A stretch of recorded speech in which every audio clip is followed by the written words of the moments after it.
আসসালামু আলাইকুম সুপ্রিয় শিক্ষার্থীরা, কেমন আছো তোমরা সবাই?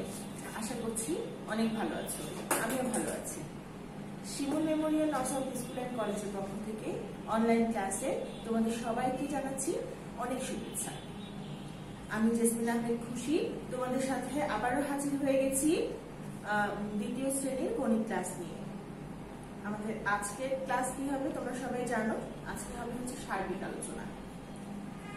তার আগে বরাবরের মতো আমরা আজকে একটু করোনা নিয়ে কথা বলে ফেলি।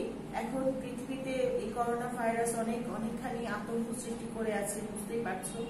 আমরা গত 5 মাস ধরে আমরা রীতিমতো বাসায় বসে আছি বলতে ভুল হবে, বাসা থেকে বাইরে প্রয়োজন ছাড়া বাইরে বের হচ্ছি না। এই তো আমরা চেষ্টা করবো যতদিন পর্যন্ত আমরা এই ভাইরাস থেকে মুক্তি না পাচ্ছি ততদিন পর্যন্ত বাসায় থাকতে, প্রয়োজনের বাইরে আমরা বাসার বাইরে যাব না। হ্যাঁ, আর যতটুকু স্বাস্থ্যবিধি মেনে চলার দরকার মেনে চলবো। বাইরে থেকে যদি বাসায় কেউ আসে সঙ্গে সঙ্গে তার কাছে চলে যাব না। সে যখন পরিষ্কার পরিচ্ছন্ন হবে তখন তার কাছে যাব। আর আমরাও অপ্রয়োজনীয় নাকে মুখে চোখে হাত দেবো না, বারবার হাত পরিষ্কার করব। নিজেরা স্বাস্থ্যসম্মত খাবার খাবো, পুষ্টিকর খাবার খাবো। আর কি করব? আর আপনার কথা শুনবো। শিক্ষার্থীরা, তোমাদের মনে আছে নিশ্চয়ই আমাদের কিন্তু ক্লাসে এ পর্যন্ত যা পড়াশোনা করেছে আমাদের সিলেবাস সম্পূর্ণটাই শেষ। আজকে আমাদের আলোচনার বিষয় হচ্ছে শারীরিক আলোচনা। এই আলোচনাতে কি কি থাকবে? সিলেবাস সংক্রান্ত বিষয় নিয়ে কথা বলবো, প্রশ্নের ধরন সম্পর্কে কথা বলবো, পরীক্ষার খাতায় কিভাবে উত্তর করলে তোমরা ভালোভাবে উত্তরটা লিখতে পারবে, হ্যাঁ, নম্বরটা পাবে, সেটা নিয়ে কথা বলবো। হ্যাঁ, তাহলে চলো আমরা দেরি না করে আমাদের ক্লাসে চলে যাই। আমাদের প্রথমে যে বিষয়টি আছে সেটি হচ্ছে সিলেবাস ও মানবন্টন সম্পর্কে ধারণা করা। প্রথমে আমাদের সিলেবাস সম্পর্কে আমরা একটু দেখে নিই আমাদের সিলেবাসে কি কি আছে। সিলেবাসে আছে হচ্ছে যোগ বিয়োগের সম্পর্ক, গুণ ভাগ আর মান সম্পর্ক কিছু প্রশ্ন। জ্যামিতিতে আছে হচ্ছে সমকোণ, আছে চতুর্ভুজ, আয়তক্ষেত্র, বর্গক্ষেত্র এবং মোচক। খেয়াল করে দেখো মানবন্টনটা কি। আমাদের সম্পূর্ণ পরীক্ষাটা হবে, গণিত পরীক্ষা হবে 50 নম্বরের, মোট নম্বর হচ্ছে 50। এর মধ্যে কি থাকবে? এর মধ্যে 8 নম্বরের থাকবে হচ্ছে জ্যামিতি অংশ। ঠিক আছে, এখানে আমি পয়েন্ট আকারে দুটো প্রশ্ন কথা লিখে রেখেছি। খাতায় মার্জিন অবশ্যই দিতে হবে। শিক্ষার্থীরা খেয়াল করো, আমরা যখন খাতায় লিখি পরীক্ষার উত্তরটা দেওয়া শুরু করি, আমরা যেমন প্রশ্নের নম্বরটা লিখবো স্পষ্ট করে, ঠিক তেমনি স্যার কিংবা ম্যাডাম যখন আমার খাতাটা মূল্যায়ন করবেন তখন মূল্যায়ন করে আমাদের নম্বরটা তো আমাদের খাতায় লিখতে হবে, তাই না? তো স্যার ম্যাডামরা কোথায় নাম্বারটা লিখবে? যখন আমরা খাতাটা ভাঁজ করবো বা স্কেল দিয়ে পেন্সিল দিয়ে মার্জিনটা দিব, তখন যে জায়গাটুকু মার্জিন দিয়ে আলাদা করে দিলাম, বাইরে করে দিলাম, সেই জায়গাটুকুতে আমাদের শিক্ষকরা কিন্তু নম্বরটা দিয়ে থাকে। তাহলে তোমরা কি করবে? তোমাদের প্রশ্নের নম্বরটা মার্জিন দেওয়ার পর মার্জিনের ভেতরেই দিবে। ঠিক আছে? আচ্ছা, এর পরের পয়েন্টে কি লিখেছি দেখো, উত্তর আলাদাভাবে অবশ্যই লিখতে হবে। উত্তর আলাদাভাবে অবশ্যই লিখতে হবে। যখনই কোনো অঙ্ক করব তখনই আমরা অঙ্কের উত্তর আলাদাভাবে নিচে স্পষ্ট করে লিখে দিব। বুঝতে পারছো শিক্ষার্থীরা? আশা করছি বুঝতে পেরেছো। এবার আমরা চলে যাই প্রশ্নের ধরন সম্পর্কে ধারণা। প্রশ্নের ধরন সম্পর্কে ধারণা বলতে কি, আমরা যে 50 নম্বরের পরীক্ষাটা দিব সেই 50 নম্বর পরীক্ষার মধ্যে কি কি বিষয়, কি কি ধরনের প্রশ্ন আসবে। 1 নম্বরে আসতে পারে ফাঁকা ঘর পূরণ করুন, এটা থাকবে। তারপরে আছে হচ্ছে শূন্যস্থান পূরণ করুন। ফাঁকা ঘর পূরণ করুন অবশ্যই আমরা খাতায় তুলে করব, শুধুমাত্র উত্তর বসাবো না। খেয়াল করছো? বুঝতে পারছো ব্যাপারটা? ফাঁকা ঘর আমরা ক্লাসে যেমন করে ক খ গ তুলে করেছি, ঠিক তেমনি পরীক্ষার খাতাতেও ফাঁকা ঘর তুলে করব। বোঝা গেল? এবার আছে হচ্ছে খ নম্বর, শূন্যস্থান পূরণ করব। শূন্যস্থানটা আমরা কি করেছি? ক্লাসের মধ্যে কিন্তু তুলে করেছি যাতে করে আমরা শূন্যস্থানের বিষয়টা সম্পর্কে ধারণা পাই। কিন্তু পরীক্ষার হলে তোমাদের জন্য শূন্যস্থানটা সম্পূর্ণ তুলতে হবে না। তোমাদেরকে করতে হবে কি, জাস্ট শুধু ক দিয়ে আন্ডারলাইন করে ওখানে শুধু উত্তরটা লিখতে হবে। আমার মনে হয় আমি বোঝাতে পেরেছি। এবার পরের জায়গাতে চলে যাই, সঠিক উত্তর লেখা। আমরা একটা আইডিয়া করেছিলাম, সঠিক উত্তরটি খাতায় লিখুন। হ্যাঁ, স্ল্যাশ দিয়ে প্রশ্নটা থাকে, 3টা অপশন থাকে। এর মধ্যে যেটা সঠিক উত্তর শুধুমাত্র সেইটুকু অংশই প্রশ্নের ক খ বা সাব নম্বরগুলো দিয়ে তারপরে উত্তরটা লিখতে হবে, ঠিক আছে। এবার দেখো বানান করে লেখা। বানান করে লেখা বাংলার ক্ষেত্রে আমরা যেহেতু অঙ্কের বানান বলছি, সেক্ষেত্রে আমরা সংখ্যায় বানান করে লেখা, সংখ্যাকে বানান করে লিখি, আর হচ্ছে ইংলিশ ডিজিট যেগুলো সেগুলোকে আমরা কি করি, স্পেলিং করি, মানে ইংরেজিতে বানান করে লিখি, ঠিক আছে। তোমরা খেয়াল রাখবে বানানটা সংখ্যা যেটা লিখছি সেটাই বানান করে লিখছি কিনা, আর ডিজিট যখন লিখবো ডিজিটের বানানটা অবশ্যই প্রথম অক্ষরটা কি হবে, ক্যাপিটাল লেটারে হবে, ঠিক আছে। যদি দুইটা অংশ থাকে বানানের, সাপোজ 23, 20 টিটা কিন্তু বড় হাতের, প্রথম টিটা হবে বড় হাতের, আর মাঝখানে একটা হাইফেন হবে, 20 পরে হাইফেন হবে, তারপরে 3 এর টিটা হবে স্মল লেটার। খেয়াল করছো শিক্ষার্থীরা, বুঝতে পেরেছো আশা করছি। এবার চলো পরের পয়েন্টে চলে যাই। সংক্ষেপে উত্তর, সেখানে কি কি থাকতে পারে? সংক্ষেপে উত্তর থাকবে হচ্ছে স্থানীয় মান নির্ণয় করুন, রোমান রূপে লিখুন, আর হচ্ছে ক্রমবাচক, পূর্ণরূপ এবং সংক্ষিপ্ত রূপ। বোঝা গেল শিক্ষার্থীরা? যখন আমরা স্থানীয় মান নির্ণয়ের কথা বলবো তখন সংখ্যাটা অবশ্যই তুলবো এবং খেয়াল রাখবো আমরা যেন অ্যাঙ্গেল গুলো স্কেল দিয়ে যেন আমরা করি, ঠিক আছে। হাতগুলো যেটা স্থানীয় মানে যেটা আমরা হাত দিই, ওই হাতটা স্কেল ব্যবহার করে করতে, ঠিক আছে। এরপরে কি হবে, স্থানীয় মান নির্ণয় করতে গেলে আমাদের লাগে হচ্ছে সাপোজ এককের ঘরে লিখতে গেলে 7 একক সমান 7, এই বাক্যটুকু পুরোটুকু লিখতে হবে। শুধুমাত্র হাত দিলাম, দেওয়ার পরে সরাসরি 7 লিখে দিলাম, তাহলে কিন্তু হবে না। ওখানকার স্থানীয় মানটা নির্ণয় করতে হবে, সমান চিহ্ন দিতে হবে, তারপরে সংখ্যাটা আলাদা করে লিখতে হবে। বোঝা গেল শিক্ষার্থীরা? এরপরে আছে কি রোমান রূপ। রোমান রূপটা অবশ্যই কিভাবে, সংখ্যাটা তুলতে হবে প্রথমে সংখ্যা তোলার পরে তারপরে রোমান রূপ লিখবো সমান সমান, ঠিক আছে শিক্ষার্থীরা। এবার দেখো ক্রমবাচক পদ্ধতিতে লেখা। ক্রমবাচক পদ্ধতিতে যে সংখ্যা 3টা বা 4টা যাই থাকুক সেটা অবশ্যই তুলে করতে হবে, উপরে শিরোনাম দিতে হবে। আমরা যেভাবে ক্লাসে করিয়েছি, প্রদত্ত সংখ্যা থাকবে, পূর্ণ রূপ থাকবে, তারপরে থাকবে হচ্ছে সংক্ষিপ্ত রূপ। পরিষ্কার পরিচ্ছন্নতা বজায় রাখবে, পারতপক্ষে ছক করে উত্তরটা করার চেষ্টা করবে। আশা করছি বুঝতে পারছো। এবার চলো আমরা পরের পয়েন্টে চলে যাই। যোগফল, বিয়োগফল, ভাগফল এবং গুণফল নির্ণয় করি, ঠিক আছে। তোমাদের কিন্তু এবার আমাদের কি কি আছে, গুণফল, ভাগফল, এটা নির্ণয় করা আছে, তাই না? যেটাই থাকুক অবশ্যই প্রশ্নের নম্বরটা এবং সাব নম্বর যেটা থাকে হচ্ছে 4 নম্বর প্রশ্নের উত্তরে ক খ গ ঘ দেওয়া আছে, অবশ্যই 4 নম্বর প্রশ্নের উত্তরটা লিখবে, তারপরে সাব নম্বর ক খ যেটাই থাকে স্পষ্ট করে লিখবে এবং উত্তর অবশ্যই আলাদা করে লিখতে হবে। উত্তরের জন্য এখানে আলাদা নম্বর বরাদ্দ থাকে, হয় 0.5 মানে আধা নম্বর কিংবা 1 নম্বর, এটা কিন্তু বরাদ্দ থাকে উত্তরের জন্য। উত্তর না থাকলে সেখানে নম্বরটা কাটা যেতে পারে। খেয়াল করছো শিক্ষার্থীরা? এবার দেখো অঙ্ক কষে দেখা। অঙ্ক কষে দেখা এক্ষেত্রেও কিন্তু আমি বারবার তোমাদেরকে নক করেছি, খেয়াল করবে প্রশ্নে আসলে কি চাচ্ছে। প্রশ্নে অঙ্ক কষে দেখানে আমরা এই পর্যন্ত অঙ্ক যতগুলো করেছি ম্যাক্সিমামে কি থেকেছে বলো, গাণিতিক বাক্য ব্যবহার করে সমাধান করুন, তাই না? আমাদের এখানে আলাদা করে গাণিতিক বাক্যের জন্য নম্বর কিন্তু বরাদ্দ থাকে। সেক্ষেত্রে আমরা যখন অঙ্ক করব, অঙ্কের নম্বরটা ঠিক মতো দিব, সাব নম্বরটা ঠিক মতো দিব, গাণিতিক বাক্য লিখবো, তারপরে সমাধান করব এবং সর্বশেষে কি করতে হবে, উত্তরটা লিখতে হবে। বোঝা গেল শিক্ষার্থীরা? এবার দেখো নামটা। নামটা তো অনেক সহজ, এই নামটা অনেক সহজ বলতে গিয়ে আবার ভুল টুল করে বসো না। নামটা যেভাবে করতে হয়, যেভাবে পরপর লিখতে হয় এভাবে লিখতে হবে। গুণ চিহ্নটা খুব সাবধানে দিবে। অনেক সময় অনেকের খাতায় আমি দেখেছি গুণ চিহ্ন দিতে গিয়ে অনেকটা যোগ চিহ্ন, না যোগ চিহ্ন হয় না গুণ চিহ্ন হয়, মাঝ বরাবর একটা চিহ্ন হয় যেটা কোনো চিহ্নের মধ্যেই পড়ে না। এইভাবে দেওয়া যাবে না। আমরা জানি নামটা সাধারণত গুণের হয়, আমরা গুণ চিহ্নটা অবশ্যই স্পষ্ট করে দিব। সমান সমান যেখানে ব্যবহার করা দরকার সেভাবে সেখানে সমান সমান ব্যবহার করব। বুঝতে পারছো? আচ্ছা, এবার আছে হচ্ছে জ্যামিতি। জ্যামিতি সংক্রান্ত বিষয় নিয়ে তোমাদের কাছে আমার পুরাতন কথা। এখানে অবশ্যই চিত্র সহ সংজ্ঞা চাচ্ছে না চিত্র সহ বৈশিষ্ট্য চাচ্ছে, তোমরা সেটা দেখবে। সাধারণত সংজ্ঞা চাওয়াটা স্বাভাবিক, বৈশিষ্ট্য যদি চাই সেক্ষেত্রে স্পষ্ট করে বৈশিষ্ট্য কথাটা দিয়ে তারপর বৈশিষ্ট্য দুটো লিখতে হবে। খেয়াল করছো শিক্ষার্থীরা? আশা করছি বুঝতে পারছো। চলো আমরা অধ্যায় অনুযায়ী প্রশ্নে চলে যাই। আমাদের অধ্যায় অনুযায়ী যেগুলো আলোচনা, আমাদের সিলেবাসে কি কি আছে, আমরা সিলেবাসে কি দেখে এসেছিলাম, কি আছে, যোগ বিয়োগ সম্পর্ক, গুণ, ভাগ, তাই তো? যোগ বিয়োগের সম্পর্কের মধ্যে অনেক অনেক আলোচনা আছে, তার মধ্যে আমার কাছে গুরুত্বপূর্ণ যে বিষয়টি মনে হচ্ছে সেটা হচ্ছে গাণিতিক বাক্য নিয়ে কথা বলা। আমরা কিন্তু একটা ফাঁকা ঘর পূরণের একটা আইটেম আমরা ব্যবহার করি, যেটা আমরা গাণিতিক বাক্যের মধ্যে ফেলতে পারি। ঠিক আছে, গাণিতিক বাক্য কাকে বলে এটা একটু পড়ে নাও আমার সাথে সাথে।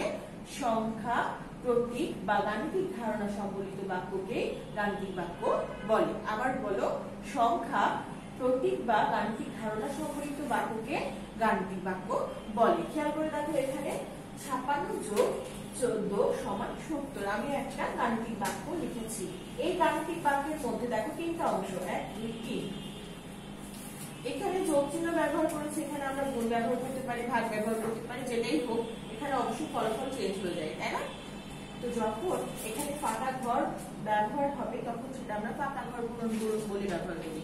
তাহলে আমাদের গাণিতিক বাক্যের সাথে কিন্তু ফাঁকা ঘর পূরণের একটা সম্পর্ক আছে, যোগ বিয়োগের সাথে সম্পর্ক আছে। আমরা খুব সাবধানে খেয়াল করবো কোথায় আমাদেরকে যোগ করতে হবে, কোথায় ভাগ করতে হবে, কোথায় বিয়োগ করতে হবে। ঠিক আছে শিক্ষার্থীরা, এবার চলো আমরা পরবর্তী পয়েন্টে চলে যাই। পরবর্তী পয়েন্টে কি আছে দেখো, এবার চলো গুণ সম্পর্কে আমরা একটু কয়েকটা তথ্য নিয়ে নিই। এইগুলো সবই আমাদের পড়া তথ্য, তারপরে তোমাদের যেন আরেকবার শেষ চর্চা হয়ে যায় সেই জন্যই পড়া। গুণ অর্থ কি শিক্ষার্থীরা বলো তো? গুণ অর্থ হচ্ছে যোগের সংক্ষিপ্ত রূপকে আমরা কি বলি? গুণ বলি। যোগের সংক্ষিপ্ত রূপকে গুণ বলি। তৃতীয় নম্বর প্রশ্ন আছে হচ্ছে গুণের রাশি কয়টি ও কি কি? আমরা কি জানি? গুণ্য, গুণক, গুণফল, তাই না? তো গুণের রাশি কয়টা হলো? গুণের রাশি হলো হচ্ছে 3টি। কি কি? গুণ্য, গুণক আর গুণফল। 3 নম্বর আছে গুণের সূত্রটি লিখুন। গুণের সূত্র আমরা কি জানি? গুণ্য গুণ গুণক সমান গুণফল। এবার দেখো 4 নম্বরে আছে গুণ্য ও গুণক স্থান বিনিময় করলে গুণফল কেমন হয়? গুণফল কেমন হবে? গুণ্য আর গুণক স্থান বিনিময় করলে গুণফল কি কোনো পরিবর্তন হয়? পরিবর্তন হয় না, একই হয়। গুণ্য কত হলে গুণক ও গুণফল সমান হয়? গুণ্য কত হলে গুণক আর গুণফল সমান হয়?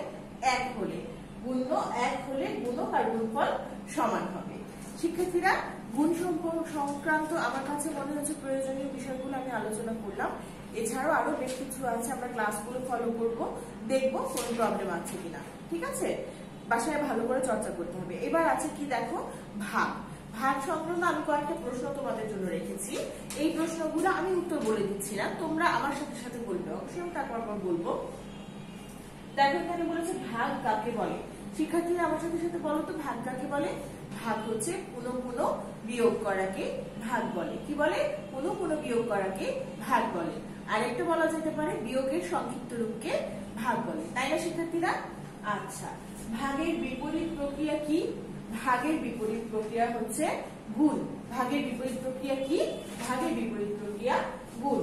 ভাগের রাশি কয়টি ও কি কি? আসলে ভাগের রাশি কয়টি ও কি কি বলো তো শিক্ষার্থীরা? ভাগের রাশি হচ্ছে 4টি। কি কি? ভাজ্য, ভাজক, ভাগফল, ভাগশেষ। আরেকবার বলে নাও, ভাজ্য, ভাজক, ভাগফল, ভাগশেষ। আশা করছি বুঝতে পারছো। ভাগের সূত্র কয়টি ক্ষেত্রে প্রযোজ্য ও কি কি?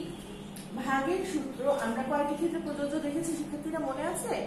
এক ধরনের ভাগের সূত্রে ভাগশেষ থাকে না, এক ধরনের ভাগের সূত্রে ভাগশেষ থাকে। তাহলে কয়টা ক্ষেত্রে ভাগের সূত্র প্রযোজ্য হলো? 2টি ক্ষেত্রে। ভাগের সূত্র কয়টা ক্ষেত্রে প্রযোজ্য হলো? 2টি ক্ষেত্রে। কি কি?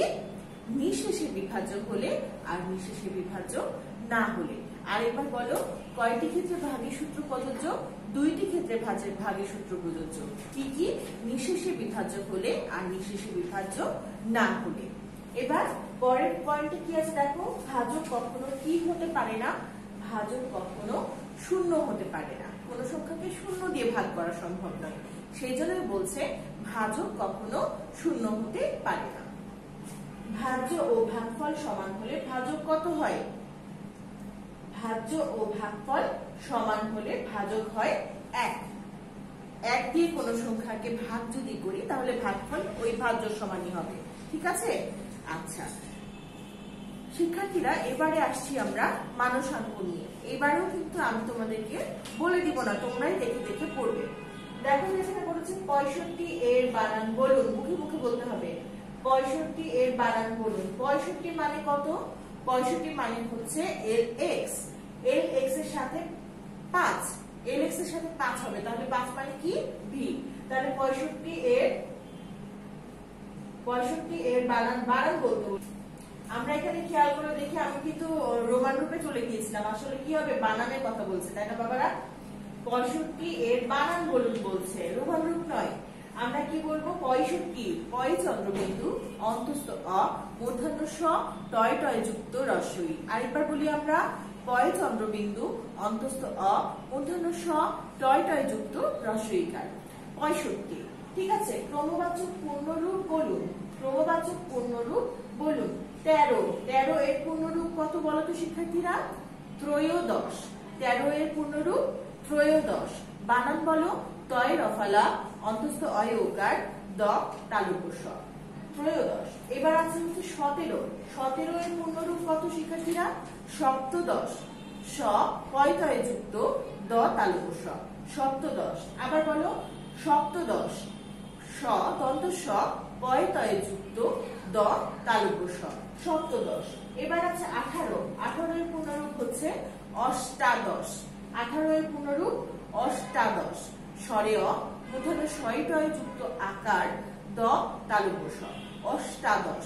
আবার বলো স্বরে অ মূর্ধন্য শয় টয় যুক্ত আকার দ তালুক স, অষ্টাদশ।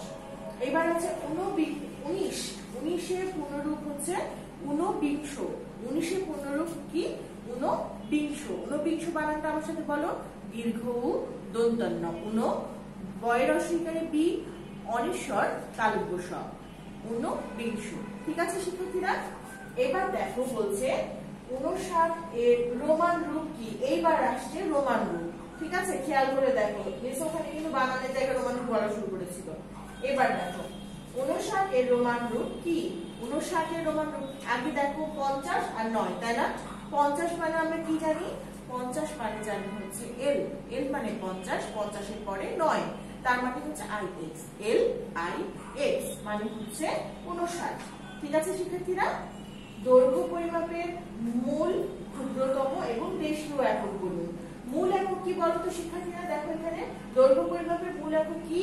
দৈর্ঘ্য পরিমাপের মূল একক হচ্ছে মিটার। দৈর্ঘ্য পরিমাপের ক্ষুদ্রতম একক কি? দৈর্ঘ্য পরিমাপের ক্ষুদ্রতম একক হচ্ছে মিলিমিটার। দৈর্ঘ্য পরিমাপের দেশীয় একক কি কি বলতে পারবে? মাইল, গজ, ফুট, ইঞ্চি, ক্রোশ, এগুলো হচ্ছে দেশীয় একক। ঠিক আছে শিক্ষার্থীরা? এবার দেখো দৈর্ঘ্য পরিমাপের 2টি আন্তর্জাতিক এককের নাম কি কি? 2টা আন্তর্জাতিক নাম এককের নাম বলেছে। আমরা কি কি বলতে পারি বলো তো? কিলোমিটার বলতে পারি, মিটার বলতে পারি, হ্যাঁ, আরো কি কি আছে? মিলিমিটার বলতে পারি, সেন্টিমিটার বলতে পারি। ঠিক আছে শিক্ষার্থীরা? এর মধ্যে থেকে যে কোনো দুটো বলে দিলেই হবে। এবার দেখো 6 নম্বরে আছে 17 পয়সাকে দশমিক পদ্ধতিতে লিখুন। 17 পয়সাকে দশমিক পদ্ধতিতে লিখুন। কি আছে বলো তো? 17 পয়সা সমান 0.17, তারপরে কি এটা করে ছেড়ে দিবে? এটা করে ছেড়ে দেওয়া যাবে না, 0.17 টাকা। ঠিক আছে শিক্ষার্থীরা? এবার আসো আমরা একটু জ্যামিতি নিয়ে কথা বলে ফেলি। আমাদের সিলেবাসে যে কয়টা জ্যামিতি আছে জাস্ট শুধু আমরা মুখে মুখে একবার পড়ে ফেলবো, চিত্রগুলো দেখার চেষ্টা করব। ঠিক আছে? চতুর্ভুজ আছে আমাদের সিলেবাসে। চতুর্ভুজ কাকে বলে বলতো? 4টি বাহু দ্বারা আবদ্ধ ক্ষেত্রকে বা চিত্রকে চতুর্ভুজ বলে। 4টি বাহু দ্বারা আবদ্ধ ক্ষেত্র বা চিত্রকে বলে চতুর্ভুজ। চতুর্ভুজে এখানে আমরা চিত্র দিয়েছি, চতুর্ভুজে কোনো মাপ দেয়, এখানে যে কোনো 4টি বাহু আবদ্ধ করে দিলে চতুর্ভুজ হবে। ক খ গ ঘ একটি চতুর্ভুজ। চিত্রে ক খ গ ঘ একটি চতুর্ভুজ। এবার দেখো শিক্ষার্থীরা, আছে কি? বর্গক্ষেত্র। বর্গক্ষেত্র যে চতুর্ভুজের 4টি বাহু সমান এবং প্রতিটি কোণ সমকোণ তাকে বর্গক্ষেত্র বলে। আবার বলো, যে চতুর্ভুজের 4টি বাহু সমান এবং প্রতিটি কোণ সমকোণ তাকে বর্গক্ষেত্র বলে। এখানে কিন্তু আমরা দুটো বৈশিষ্ট্য পেয়েছি শিক্ষার্থীরা, খেয়াল করেছো? 4টা বাহু সমান একটা বৈশিষ্ট্য, আর প্রতিটি কোণ সমকোণ এটা আরেকটা বৈশিষ্ট্য, 2টা বৈশিষ্ট্য। ঠিক আছে শিক্ষার্থীরা? এই চিত্রটা আমরা এখানে এঁকেছি, কিভাবে এঁকেছি আমরা একটু বোর্ডে দেখবো কিছুক্ষণ পরে। আমরা সবগুলো একবার একটু পড়ে নিই, তারপরে একবারে সবগুলো চিত্র দেখবো। ঠিক আছে? আচ্ছা, এবার দেখো আয়তক্ষেত্র। আয়তক্ষেত্র কি? যে চতুর্ভুজের বিপরীত বাহুদ্বয় সমান ও সমান্তরাল, খেয়াল করো, যে চতুর্ভুজের বিপরীত বাহুদ্বয় সমান ও সমান্তরাল এবং প্রতিটি কোণ সমকোণ তাকে আয়তক্ষেত্র বলে। চিত্রে ক খ গ ঘ একটি আয়তক্ষেত্র, দেখো এখানে চিত্রে একটি আয়তক্ষেত্র লিখেছি, ঠিক আছে। এবার দেখো সমকোণ, যে কোণের পরিমাপ 90 ডিগ্রি তাকে সমকোণ বলে। খুবই সহজ বিষয়। ক খ গ, চিত্রে ক খ গ একটি সমকোণ, ঠিক আছে শিক্ষার্থীরা। আমরা কিন্তু সমকোণ আঁকার জন্য এখানে চাঁদা ব্যবহার করব। কি ব্যবহার করব? চাঁদা ব্যবহার করব। এবং তোমরাও সাবধান থাকবে, আমি কিন্তু খাতা দেখার সময় চাঁদা বসিয়ে সমকোণ হচ্ছে কিনা সেটা মেপে নিব, বুঝতে পেরেছো? খুব সাবধান। সমকোণ কাকে বলে তাহলে? যে কোণের পরিমাপ 90 ডিগ্রি তাকে সমকোণ বলে, ঠিক আছে। আচ্ছা, এবার আছে হচ্ছে মোচক। এবার কি? মোচক। কোন সমকোণী ত্রিভুজের সমকোণ সংলগ্ন যে কোনো একটি বাহুকে স্থির রেখে ওই বাহুর চারদিকে ত্রিভুজটিকে ঘুরালে যে ঘনবস্তু সৃষ্টি হয় তাকে মোচক বলে। আরেকবার একটু বলে নাও আমার সাথে সাথে। কোন সমকোণী ত্রিভুজের সমকোণ সংলগ্ন যে কোনো একটি বাহুকে স্থির রেখে ওই বাহুর চারিদিকে ত্রিভুজটিকে ঘুরালে ওই যে ঘনবস্তু সৃষ্টি হয় তাকে মোচক বলে। আমাদের এখানে কি আছে দেখো চিত্রে? এবিসি একটি মোচক। চিত্রে এবিসি একটি মোচক। শিক্ষার্থীরা, আমাদের সিলেবাসের অন্তর্ভুক্ত যতগুলো জ্যামিতি ছিল আমরা জ্যামিতিগুলো মুখে মুখে সংজ্ঞা পড়ে আসলাম এবং চিত্র পড়ে আসলাম। এবার আমরা বোর্ডে যে আমরা বর্গক্ষেত্র, আয়তক্ষেত্র আর মোচকের চিত্রটা এক নজর দেখে ফেলি। আমরা বর্গক্ষেত্রটা প্রথমে দেখে নিই শিক্ষার্থীরা। আমরা কি জানি? বর্গক্ষেত্রের চারটা বাহুই সমান হয় আর প্রত্যেকটা কোণ হয় সমকোণ, তাই তো? আমরা প্রথমে তাহলে একটা সমকোণ আঁকবো। সমকোণ এঁকে কি করব? দেখো এখানে চাঁদা বসিয়ে নিয়েছি আমি। চাঁদা বসিয়ে নিয়ে আমরা একটা সমকোণ চাঁদার মাধ্যমে একটা এঁকে নিব। এখানে আমার সমকোণের চাঁদা, এটা হচ্ছে সমকোণ, ঠিক আছে, 90 ডিগ্রি। আচ্ছা, হলো। এবার আমরা কম্পাসের মাধ্যমে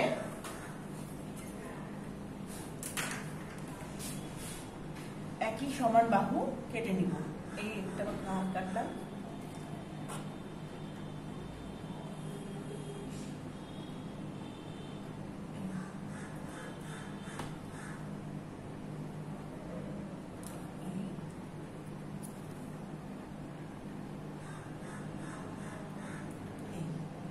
এবার কি করতে হবে শিক্ষার্থীরা? আমাদেরকে স্কেল দিয়ে ওই পয়েন্টগুলো, বিন্দুগুলো আমরা যোগ করে দিব, তাই না?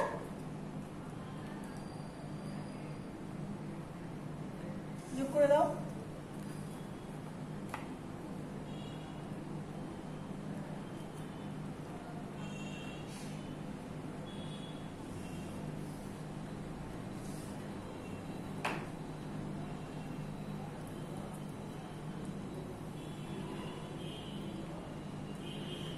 ঠিক আছে, এখানে কি লিখবো? এখানে লিখবো ক খ গ ঘ। অবশ্যই নিচে, চিত্রের নিচে অবশ্যই লিখে দিব চিত্রে ক খ গ ঘ একটি কিসের চিত্র আঁকলাম বলো? আমরা এটা এঁকেছি বর্গক্ষেত্র, তাই না? বর্গক্ষেত্র। আশা করছি তোমাদের এটা করা হয়ে গেছে। এবার আমরা আসো আয়তক্ষেত্র আঁকি। আয়তক্ষেত্র একইভাবে আমরা একটা সমকোণ আঁকবো। যেটা নিচের ভূমি বাহুটা একটু বড় হবে আর যেটা উলম্ব বাহু সেটা একটু ছোট হবে।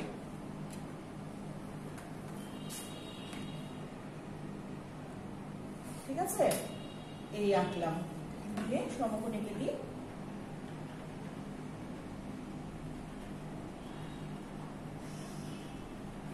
এবার কম্পাস ব্যবহার করি। কম্পাস দিয়ে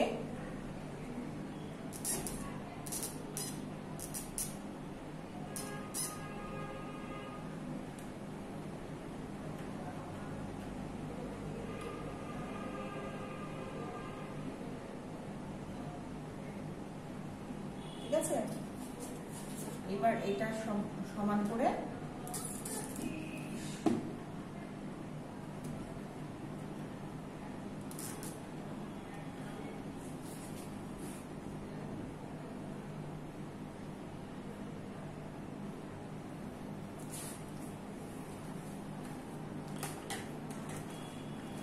এবার কি করবো, আমরা স্কেল দিয়ে যোগ করে দেবো।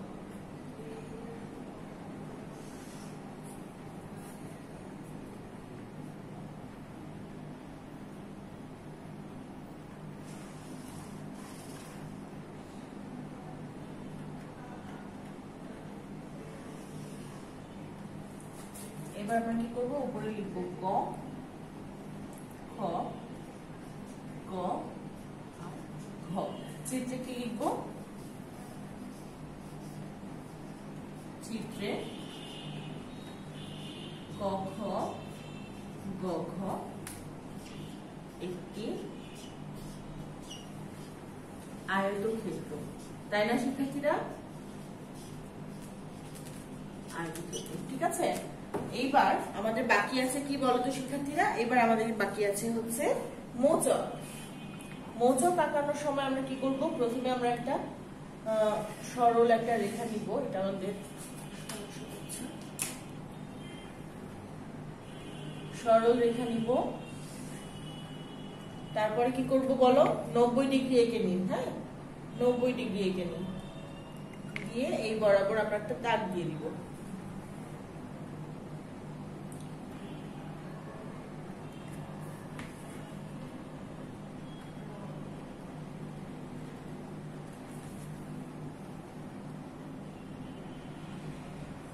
করে দিই,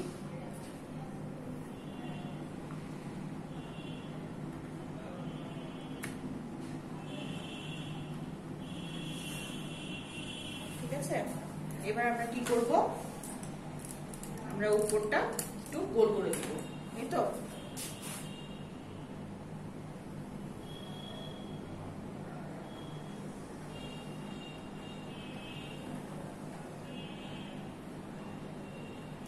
এটা আমাদের মার্কারে আঁকা, আমরা যখন পেন্সিল দিয়ে খাতায় করব জিনিসটা দেখতে ভালো লাগবে। হ্যাঁ, আমরা এখানে কি দিচ্ছি, এবিসিও দিতে পারি, আবার ক খ গ ও দিতে পারি, ঠিক আছে। এখানে কি লিখবো, চিত্রে এ বি সি একটি মোচক।